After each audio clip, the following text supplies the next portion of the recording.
Hi, this is Paul, and this is Rough Draft for Sunday, where I run through the current version of my Sunday sermon.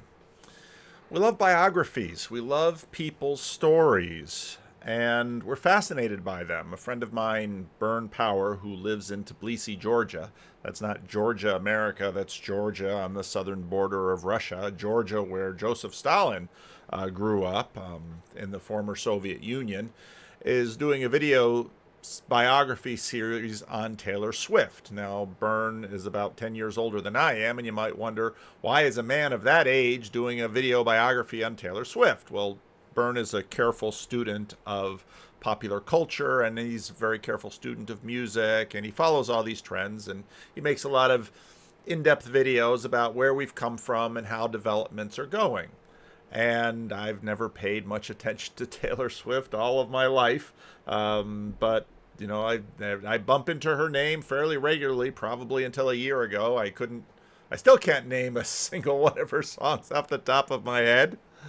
But Byrne seems to think there's something in her story that's important. And given the massive following she has and the fanatical following she has, I think, well, there probably is. So I haven't watched all of the first episode, but I'm curious. What about that? We love biographies because there's something about people's stories that we're really into. Now, she sort of climbed to the top of the hill of popular music. At least this is all segmented, of course. But Byrne was just surprised because when he tried to go see one of these concert movies of hers, he couldn't get in for months and months because it just kept selling out in Tbilisi, Georgia.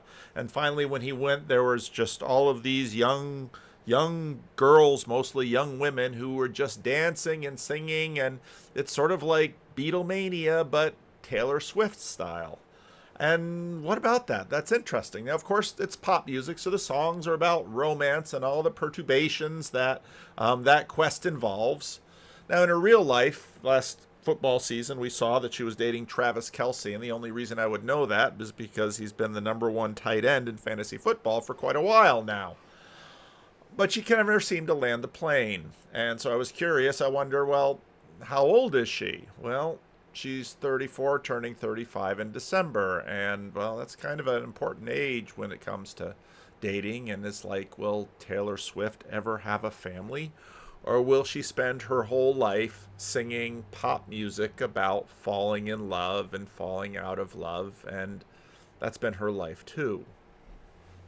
I think part of the reason that biography rings is that when we see a rather exceptional life, we wonder, well, if they've lived that life, can I live that life? And we've talked about this with respect to the resurrection. Part of the reason the resurrection of Jesus continues to be debated is because we sort of want to know, well, if Jesus can be resurrected, how about me?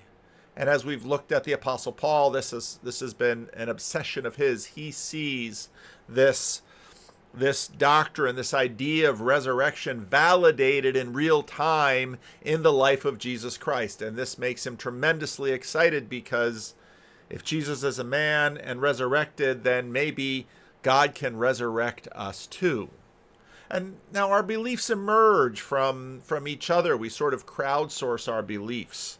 Our beliefs emerge from the beliefs of people around us, those who are admirable, those we respect, those we love, those we hate, those we're constantly checking, and we're constantly checking with one another. And so fans of Taylor Swift are always checking with one another, and then there's Taylor Swift haters, and Taylor Swift, they're all talking about her. But of course, Jesus has been talked about at even greater levels for 2,000 years. We've been looking at Paul sort of biographically over the last number of years. In Advent, we'll switch into the liturgical season and usually go through Lent. And then I've sort of been looking at epistles and letters and a bunch of these things, but tracking it sort of biographically through Paul's life. And the reason for that is because I know we sort of have this bent to organize learning based in biographical sort of time manner. We met him approving of the stoning of Stephen, a condemned deacon, who Luke describes in the most Christ-like description in Acts. His life was turned around by a vision on the road to Damascus, and this won't be his last vision. He has a capacity to annoy, irritate, and convulse his own people, as he embraces his mission to the Gentiles. And so in the last few weeks, we saw him almost killed by a mob in Jerusalem, rescued by the Romans, put on trial, kept captive by the political back and forth between the Romans and the religious leaders of Judea, and then he's on his way to Rome and everything that happened there. Now, just this week, someone pointed my attention to a new article out in Christianity Today with the enticing title, "Was Paul a Slave?" When I saw this, I thought, no, he couldn't have been a slave. He's running around. But the question was really, was he born a slave? Now, this is not a new idea. You find a number of very old accounts asserting that, in fact, Paul's parents, Paul mentioned that he's from the tribe of Benjamin. That's not too far from, that's basically within Judea as it was understood by the Romans. And, well, it sort of explains a lot when it comes to his biography. Now, unlike American slavery, children of slaves were usually not slaves forever. They might be slaves for a time while they're children and then would be liberated. And so Paul could very well have been a freed slave. And the speculation is that his parents, or at least the assertion is by this very careful scholarship by this scholar, is that his parents were probably in that region. They were taken as slaves by the Romans, because generally speaking, when you conquer a town, you can either kill the people or take them as slaves. His parents were taken as slaves, and they were brought to Tarsus, and that's where Paul was raised. But there's so many interesting aspects about Paul's life that don't seem to fit in some ways. It was virtually unheard of for someone to be both Galilean zealot Pharisee and a Roman citizen in Tarsus. For instance, some might claim one could not be a Hebrew of Hebrews and a Hellenistic Jew, but that's precisely what Paul was. Paul was not a Greek-speaking Jew who had lost his language, lost his culture, and was living in the lap of Roman luxury, as many had done. And this was the perpetual fear among the Jewish community that you go out into the world in Rome and you get wealthy and powerful and you forget your roots and you just become part of the Hellenistic masses of the world. Then as now there was strong differentiation between Jews who lived in and defended their homeland and those who made a more comfortable life elsewhere. Paul intentionally signaled that he was rooted in and fiercely committed to his heritage. At the same time, though, Paul was oddly among the Romans, because Hellenized Jews rarely spoke Aramaic, and as we saw a few weeks ago, Paul's fluency in the language was so significant that it was the climax of the scene recorded in Acts 21 and Acts 22. He was sort of being roughed up and almost killed by the crowd because they thought, well, here's another waterer down of our religion, and then when, by virtue of the rescue by the Roman soldiers, he asked for time to speak and came out with perfect Aramaic, the people were shocked. He shouldn't speak Aramaic that well. Well, it's probably the strangeness of having lived quite completely in both worlds. You can read the whole article for more of that. And then, as we've seen in the last few weeks, he demonstrated godlike power, giving him credibility with the common religion pagan Romans. He heals the sick brought to him in Malta. An angel visits in the middle of a storm, announcing that the pagans on board the ship will be saved too, out of deference by God to Paul. And he shakes off a venomous snake in Malta. It's like it's nothing more than a mosquito bite. And the religious commoners suspect he must be a god, or at least something like a god. But this is not a story like Caesar or Alexander the Great, where he's going to rise to prominence and wield armies and empires and conquer lands. No, he's in chains, and he's going to Rome to stand trial before Caesar. Now, we don't really quite know what happens to him beyond the book of beyond the book of Acts. That's a question. But what's clear is that, well, with someone with all that power, why aren't they wealthy, prosperous, influential, and powerful? Because in the Roman Empire, if you had that kind of divine power, you would use it and wield it for yourself. It's hard to argue that the transformation ushered by Jesus' appearance on the road to Damascus improved Paul's life, because by all accounts, After he becomes a Christian, he's subject to a litany of beatings, stonings, arrests, tortures, and imprisonment. In fact, the book of Acts reports, turning points and highlights. But when Paul summarizes it himself in other places, he says, "This has been my life," and it's like, wow, you were born a slave. For a while, you were a respected Pharisee, and then you see Jesus, and it all seems to go downhill, except the fact that every now and then you seem to show supernatural power, but sort of like Jesus, you're treated to chains. Now, much of the time, he'd been doing a lot of this hard work in the church, getting very mixed results. Or when he's in prison, writing letters to the churches that he'd visited. Now, we like our heroes glorious and victorious. We want them to shine. We want them to be larger in life. We call them stars. They're rewarded with power, wealth, beauty, opportunity, and privilege. Nothing is withheld, except in Taylor's case, perhaps a husband and children for life. Now, after 3 months, Luke continues, we put out to sea in a ship that had wintered on the island. So again, you can see that the story is compressed quite a bit. No more stories, but they spend 3 months on Malta till the weather changes and the ships all start to take off again. It was an Alexandrian ship with the figurehead of the twin gods of Castor and Pollux. They put in at Syracuse and stayed there 3 days. From there we set sail and arrived at Rhegium. The next day the south wind came up, and on the following day we reached Puteolio, that's near Vesuvius, which will be famous for a whole nother reason. There we found some brothers and sisters who invited us to spend a week with them, and so we came to Rome. The brothers and sisters there heard that we were coming, and they traveled as far as the Forum of Appius and the 3 taverns to meet us. At the sight of these people, Paul thanked God and was encouraged. When we got to Rome, Paul was allowed to live by himself with a soldier to guard him. So he's going to cool his heels until Caesar is ready to see him, and that Caesar is Nero. Keep that in mind. And according to the tradition, Nero would put him to death, possibly after the fire that Nero is going to conveniently use to build an enormous palace for himself. But he will blame the Christians. 3 days later, he called together the local Jewish leaders. When they had assembled, Paul said to them, "My brothers, although I have done nothing against our people or against our customs of our ancestors, I was arrested in Jerusalem and handed over to the Romans. They examined me and wanted to release me because I was not guilty of any crime deserving death. The Jews objected, so I was compelled to make an appeal to Caesar.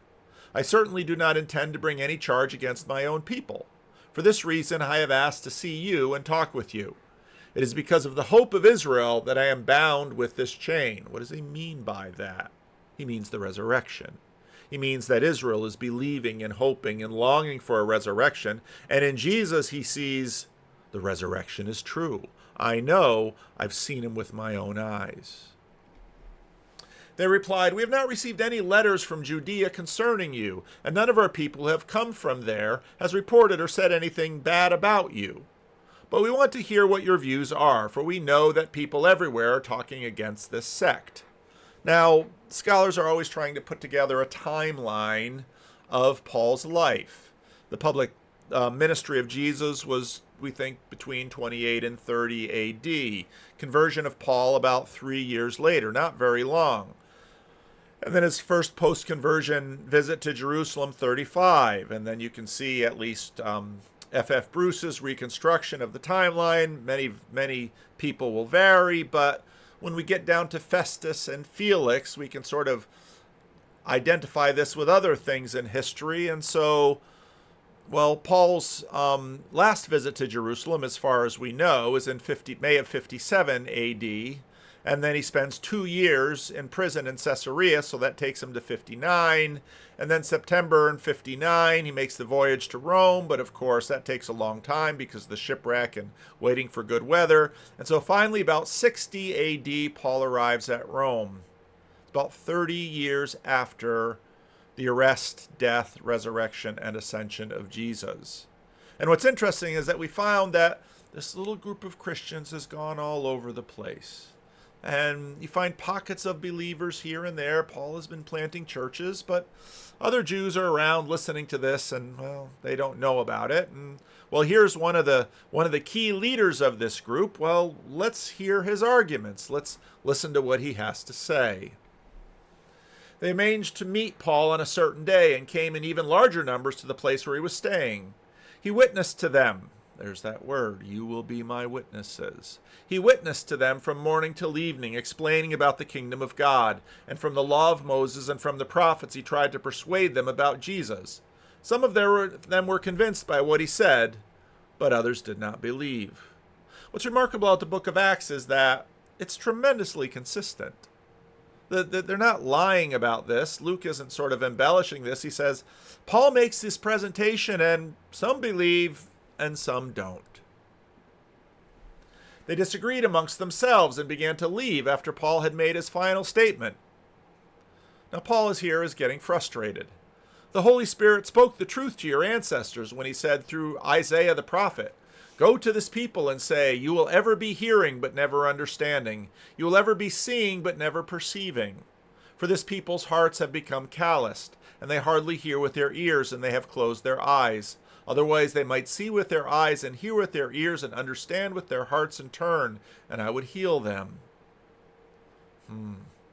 That's going to be hard for them to hear. Therefore I want you to know that God's salvation has been sent to the Gentiles, and they will listen. And of course, as with the Jews, some Gentiles will listen and some won't. And we've seen that in the book too. And the whole book has been sort of the story of this growth of the church among people who weren't part of Moses' covenant. For 2 whole years, another 2 years, so 5 years since Paul was arrested in Jerusalem, this has been going on. 5 years. For 2 whole years, Paul stayed there in his own rented house and welcomed all who came to see him. He proclaimed the kingdom of God and taught about the Lord Jesus Christ with all boldness and without hindrance. Now, there's a lot of argument about, well, how late is the book of Acts? And I tend to, there's a little web link if you want to look it up. I tend to think that part of the reason the story ends sort of abruptly is this was probably close to the status of when Luke wrote the book. And, well, does he see Caesar? Does he go to Spain like you wanted to? We don't know, and so scholars debate that. We do know with a fair amount of certainty that, well, he was killed, and likely killed by the Romans. Now, again, I think we like biographies because we ask ourselves, what would I do if that were me? What would I do if I lived the life of Paul? What would I do if Jesus stopped me on the road to Damascus? Or we look at Taylor Swift and wonder, what would I do if I was young and beautiful and talented? And probably that there are many people who are young and beautiful and talented. What Taylor Swift seems to be is smart and shrewd. She has been able to build a fandom the likes of which very few people have been able to create and maintain, and in a fairly young life. She's only 34 years old. We try to get a sense of how this world works, especially even in extreme cases, we're sort of drawn to them. So we look at famous and exceptional people and we think about their biographies and we wonder, well, what about me? And then we also discover their limitations. For all of her singing about romantic love, well, can she ever land the plane? Now there's a level of perennial banality and frustration at every level. Whether it's money and power and adoration, fame, miracles, angelic visitations, all of these things you'll find them throughout exceptional people over history. And yet we look at them and we're fascinated and we wonder, what can these people tell us about how the world works? If the Son of God is crucified, however, what does that say about us? These people seem to in some ways be more successful even than Jesus. Jesus, well, he's crucified the age of 33 or so. And then, but how do you measure success? Jesus is worshipped all over the world. That's certainly successful. How do we think about it? Now, for Taylor, her serial monogamous dreams are more products of an age rather than anything specific to her. Once upon a time, this is burn power, in my living memory, younger people were supposed to look for a true mate, commit themselves to a to a longed for soulmate. Now, in the post-sexual revolution, chaos of whatever remains of the classic notions of courtship, Taylor Swift, while definitely among the lost children, is no worse, and I suspect in some ways better, than most of her younger souls, male or female, and the way they conduct themselves. I also suspect that the generations of the later 21st century will revert to more variations on the traditional pattern, especially some current standards seem to lead nowhere except into a hall of vanity mirrors where each potential partner stares deeply into their own dreams for a bellwether, pointing down the road to something resembling themselves, resembling contentment. And certainly doesn't surprise me in the least that Taylor has made her chief subject matter herself. For this is the only subject most have been left with for people of this age. We are all selfies seeking likes from other selfies. It is my fervent hope that Taylor finds a way out of this hallway and takes as many of her fans with her as she can. What is she driving at? What does she want? All of these songs and songs and songs about romance, yet each encounter fails and falls to the ground. Karl Rahner said, in the torment of the insufficiency of everything attainable, we come to understand that here in this life, all symphonies remain unfinished. Paul seemed to understand that. Our lives will be poured out one way or another, and we seldom reach the full potential of the dreams we have. And then we have to ask the question, what is it for? For what? Now, again, it was amazing that at the end of the book of Acts, Luke, in all honesty, says, they all came and they listened to Paul, and it was just like in how many different synagogues. Some were convinced by what he said, but others did not believe. You can see that at the end of the book of Matthew. Jesus is surrounded by 500 people after the resurrection, and some doubted, the Gospel of Matthew says. And you would think, certainly the Son of Man had to be the best preacher that ever lived. In fact, his sermons and his sayings recorded by people who listened to them, and then by people who wrote it down, having listened to the people who listened to them, well, they still sort of grab our attention today and hold us throughout the centuries, throughout the millennia. Yet some were convinced, but others doubted. What a strange thing we human beings are. Yet Jesus says, and you will be my witnesses. He doesn't just ask them to be. He tells them that they will be. Those his followers, that somehow, some way, they will make an impression. Witnesses that embody the path of Jesus. Witnesses that saw the path of Jesus. Witnesses that endure despite what comes against them in the way that Christ endures. For a whole 2 years, Paul stayed there in his own rented house and welcomed all who came to him. And, well, did he go to Spain? When were the pastoral letters written? When was Paul died? When was Paul killed? The fire of Rome was 64. Was it 65? But there he continues, being who he is, doing what he does. In many ways, many of us do what we do. It's sort of how we are. We sort of do what comes natural to us. And Paul, born a slave of people who had a real bone to pick with Rome, is ironically saved by Rome and then killed by Rome. But he did what he did. He was a witness. What do we spend our life on? What is it for? What is of real worth, even when it's frustrated? What is worth doing and failing? Paul's life was poured out, and the world was never the same. Our lives will be poured out one way or another. And the question is, poured out for what? What about us?